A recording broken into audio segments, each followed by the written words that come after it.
Anthony Varner went for a pretty nasty roll last weekend. Anthony Varner rolled over. We're going to go to the clip right now.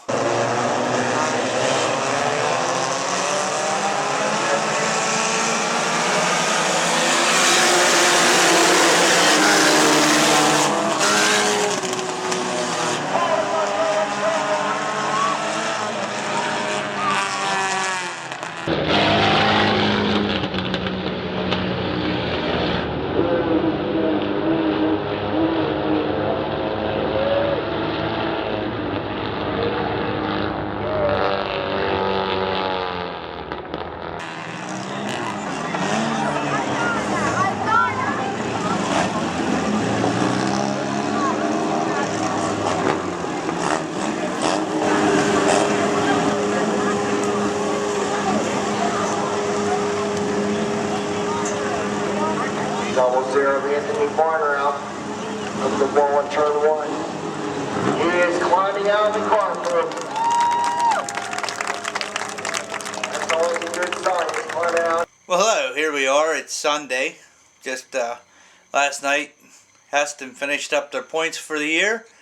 And so now it's Sunday afternoon, and I'm here just getting started on making the DVDs. But I figured I would talk to you guys a little bit. Been planning on making this YouTube show, and to be honest, I'm a little camera shy. I'm used to being on the other side of it, and I didn't. Last night, Heston finished up their points, and they went, as they finished the races in the semi-lates, Jesse Snyder won the feature, and Bill Replogle was crowned 2019 semi-late champion at Heston Speedway. Then that led into the models was next. They ran 20 laps. Brad McGinnis won the feature event, and Spike Moore, 2019 champion at Heston Speedway. Then in the modifieds, Mike Altobelli Sr., crowned 2019 champion. He finished third in his feature. Fetters won, and Travis Cottle come in second, Altobelli third. Then in the four-cylinder division, Rusty Martin ran the best race of the whole year. He finished second. Justin Williamson in the 405 Nissan, he won the event. And Rusty Martin, he ran a really good race. He come in second, and I was surprised. Then I believe it was Chris Anderson, the other 405, come in third. And Bill Sheehan was crowned the 2019 four-cylinder division Heston Speedway champion. And they had the sprint cars there last night. Dylan Schatzer won. That closed up the points for the year. Now next Saturday they're planning a big $2,000 to win modified race. So be sure to go out and watch that, because I'm sure there's going to be a lot of big names, a lot of fast cars. Talking about it, I'm sure everybody's heard. But Bedford didn't run this past Friday. But Friday before won both features, the 42-lap event, and he won the regular event at the end of the night in a daring last lap pass. We'll roll some footage of that.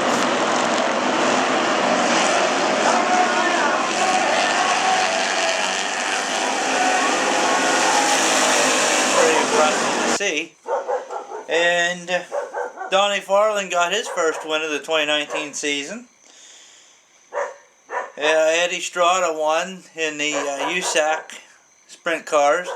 Did a pretty nice donut down in turn 4. Kyle Wyatt, he won his second for the semi-late win for the season. And so the Bedford points, they all come to a head this Friday and Sunday night. It'll be the last of the points races at Bedford.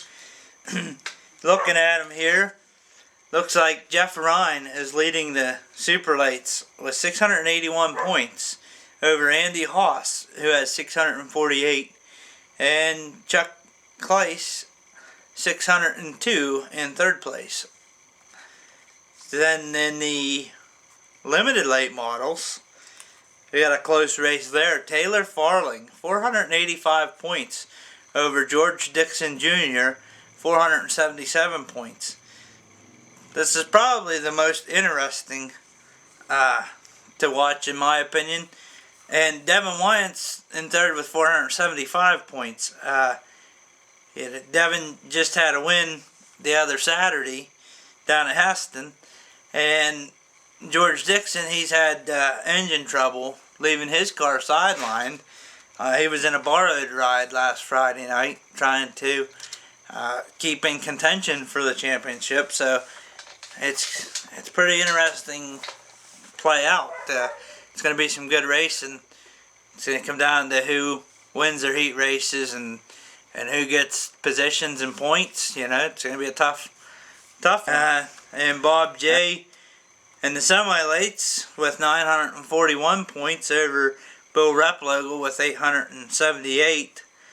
So I'm going to go on a limb and say that Bob's got that one won.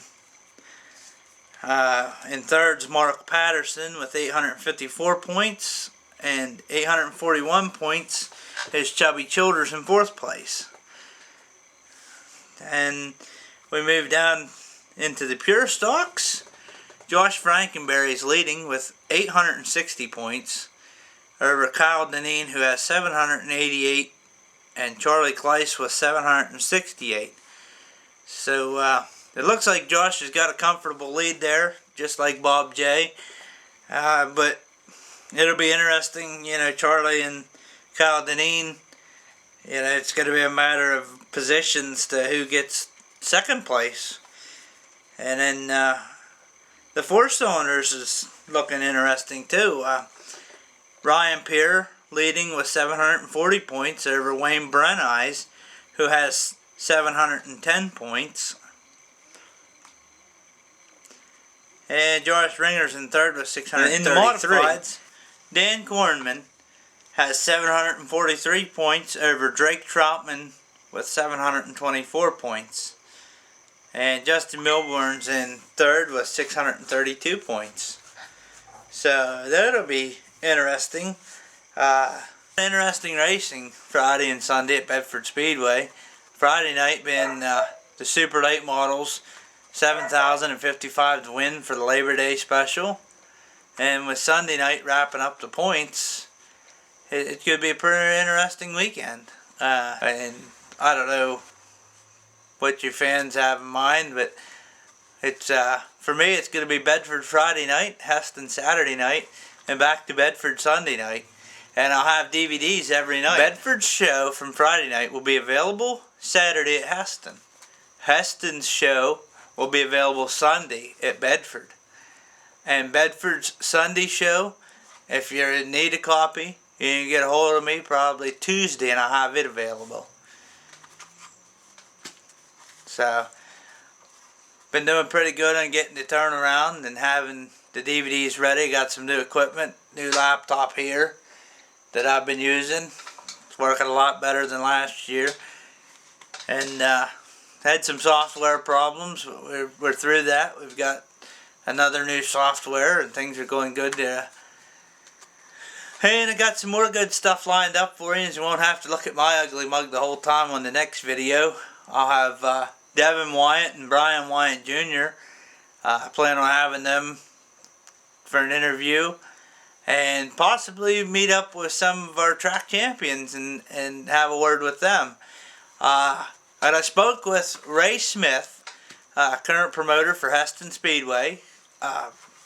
He said nothing but positive things, which leads me to believe that we don't have no worries for next year. They'll be opening up with a nice schedule, you know, everything permitting. But he spoke, when we spoke Saturday night, he said this coming Saturday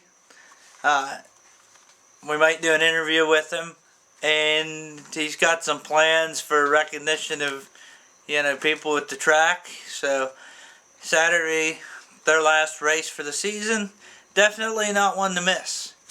You know, if you haven't made it out to Heston, you know, gather up the family, hit 7 Points or Tapman or something, and then 7 o'clock they put the cars on the track. So you got all afternoon, get a little sunburn, have a good time, picnic, and then get down to the track and watch some racing and get a little dirt in your soda. So definitely don't want to miss it. It's the end of the season. It's our last race for the season. It's going to be some good racing. $2,000 on the line for the modifieds. I believe they said Claycomb's Excavating put up money for the leader at the halfway point. It's going to be a lot of interesting stuff. So don't miss it.